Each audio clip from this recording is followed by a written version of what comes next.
بسم اللہ الرحمن الرحیم، السلام علیکم جی بچوں، کیا حال چال ہے جی؟ اب یہ جو پہلا چیپٹر ہے نا، اس میں دیکھیں شروع میں ہی باب اول دیکھیں اس پر لکھا ہوا ہے، اور شروع میں ہی اس نے بتایا ہوا ہے کہ اس میں ظاہر ہے قرآن مجید اور احادیث ہیں۔ قرآن مجید والا پورشن تو ظاہر ہے اس چیپٹر میں نہیں ہے، لیکن اس نے ساتھ بتایا ہے کہ آپ کا جو قرآن مجید والا جو پورشن ہے وہ ہم نے علیحدہ کر دیا ہے، 50 نمبر کا وہ پیپر ہم نے علیحدہ بنا دیا۔ دیکھیں یہاں لکھا ہوا ہے، جماعت نہم میں طلبہ ترجمۃ القرآن مجید کے مضمون کے تحت قرآن مجید کا درج ذیل نصاب پڑھیں گے، اور وہ ظاہر علیحدہ سے ہوگا، یہاں نیچے لکھا ہوا ہے،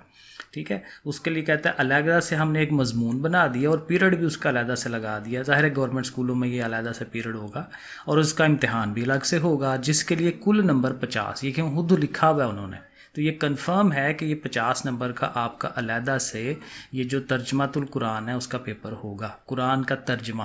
یعنی یہ نہیں آپ نے کرنا کہ اس کی آیات کو آپ نے یاد کرنا ہے۔ اب دیکھیں یہ اس کا سلیبس ہے،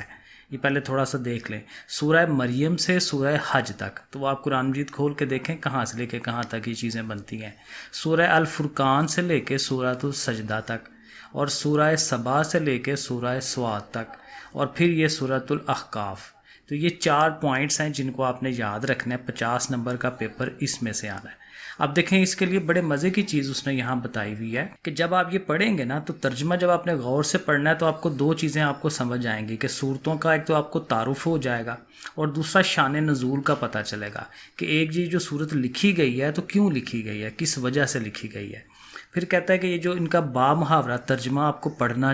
آ جائے گا، سمجھ آپ کو ہوگی، اور ظاہر ہے قرآن مجید کو سمجھنا یہ تو انسان کا ویسے بھی ظاہر ہے کہ یہ ایک مقصد ہونا چاہیے، کیونکہ جتنا اچھا سمجھیں گے اللہ کی باتیں جو ہیں وہ ہمیں سمجھ آئیں گی، ٹھیک ہے۔ پھر تلاوت قرآن مجید کے آداب جو ہے اس پہ بندہ پھر ساتھ عمل کرے گا،